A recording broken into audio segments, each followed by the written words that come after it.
Bardhaman rotary ক্লাবের উদ্যোগে সচেতনতামূলক একটি শোভাযাত্রায় আয়োজন করা হয়। যে সমস্ত প্রতিবন্ধী মানুষজন হয়েছেন তাদের নিয়ে শোভাযাত্রায় কি করা হয়, নানান রকম অনুষ্ঠান কর্মসূচির মধ্যে সমস্ত ধর্মের মানুষরা অংশগ্রহণ করে থাকেন। কিন্তু এই সমস্ত পিছিয়ে পড়া মানুষদের সামনের সারিতে নিয়ে আসার জন্য এরকম ধরনের উদ্যোগ নেওয়া হয়, যাতে তারাও সমাজের মধ্যে মানুষের সাথে পায়ে পা মিলিয়ে সঙ্গে থেকে বিভিন্ন অনুষ্ঠান কর্মসূচিতে অংশগ্রহণ করতে পারে। তারই প্রচারমূলক শোভাযাত্রা করা হলো রোটারি ক্লাবের উদ্যোগে। শোভাযাত্রা করা হলো রোটারি ক্লাবের উদ্যোগে সহযোগিতায় বেশ কিছু হসপিটাল কর্তৃপক্ষ এবং পূর্ব বর্ধমান জেলা পুলিশ। আনুষ্ঠানিকভাবে সবুজ পতাকা নাড়িয়ে শুভ সূচনা করলেন পূর্ব বর্ধমান জেলা পুলিশ সুপার সায়ন দাস। পূর্ব বর্ধমান জেলা পুলিশ দপ্তরের সামনে থেকে বাদামতলা হয়ে কার্জন গেট হয়ে টাউন হল পর্যন্ত শোভাযাত্রাটি অনুষ্ঠান হয়। তারপরে বর্ধমান টাউন হল ময়দান প্রাঙ্গণে একটি আনুষ্ঠানিক সচেতনতামূলক অনুষ্ঠানের আয়োজন করা হয়, যেখানে বিভিন্ন হসপিটালে প্রতিপক্ষ ডাক্তার বাবুরা উপস্থিত ছিলেন এবং প্রায় 200 জন প্রতিবন্ধী মানুষজন উপস্থিত ছিলেন।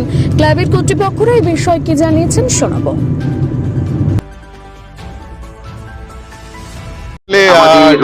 যারা ফিজিক্যালি চ্যালেঞ্জ পারসন আর কি, তাদেরকে মোটিভেট করার জন্য, তাদের অ্যাওয়ারনেস করার জন্য, যারা এখনই অ্যাম্পুট হয়ে যাচ্ছে, তাদের রিপ্রেশনে চলে যাচ্ছে, তাদেরকে একটা মেইন স্ট্রিমে নিয়ে আসার জন্য আমরা প্রোগ্রাম করছি প্রোগ্রামে, এবং সবাইকে অ্যাকোমোডেট করে একটা জায়গাতে নিয়ে এসে হোটেলে রাখছি। হোটেলে রেখে তাদের একটা ইন্টারাকশন হচ্ছে নিজেদের মধ্যে।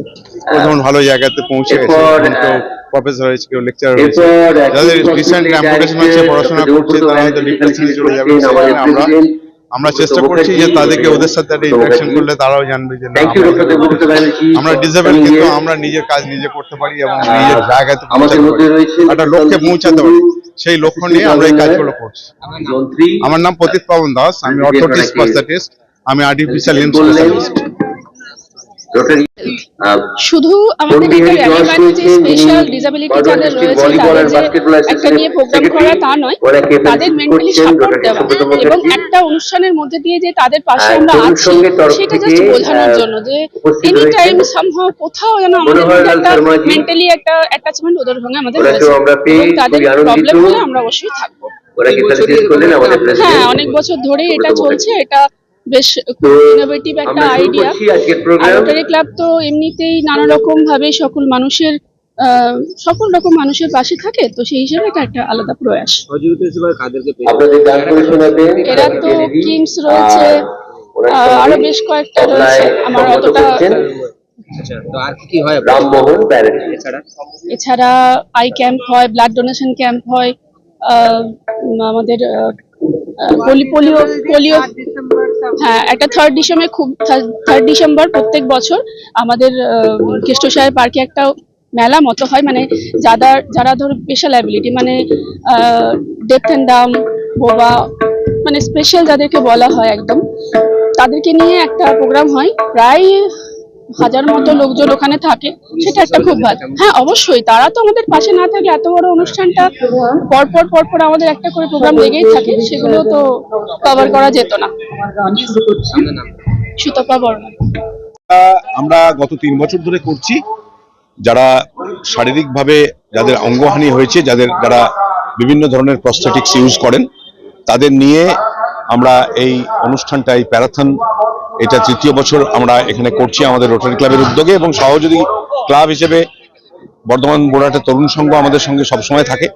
এছাড়া কিমস হসপিটাল আমাদের সঙ্গে থাকে। এছাড়া পূর্ব বর্ধমান জেলা পুলিশ আমাদেরকে বিশেষভাবে সহায়তা করে এই অনুষ্ঠানটা করার জন্য, কারণ রাস্তা দিয়ে এই এদেরকে নিয়ে র্যালি করা এটা সবসময় একটা চ্যালেঞ্জিং। পুলিশের সাহায্য না হলে তো হয় না। তো আজকেও তাই, আজকেও এসপি সাহেব, শ্রী IPS সায়ক দাস, উনি ফ্ল্যাগ অফ করে এই অনুষ্ঠানের সূচনা করলেন, এবং আমরা অরবিন্দ স্টেডিয়াম থেকে টাউন হল পর্যন্ত এই 1.4 কিলোমিটার আমরা হেঁটে এলাম ওদের সাথে। এই দিনটা আমরা খুব একটা ভালোভাবে উদযাপন করি। এই আর কি, এই বিষয়ে আর কিছু। আমার নাম সুব্রত মুখার্জি, আমি এবছর রোটারি ক্লাব বর্ধমান সাউথের প্রেসিডেন্ট। উপলক্ষ কিছু নয়, এদেরকে নিয়ে একটা দিন কাটানো, এর বাইরে আর কিছু নয়।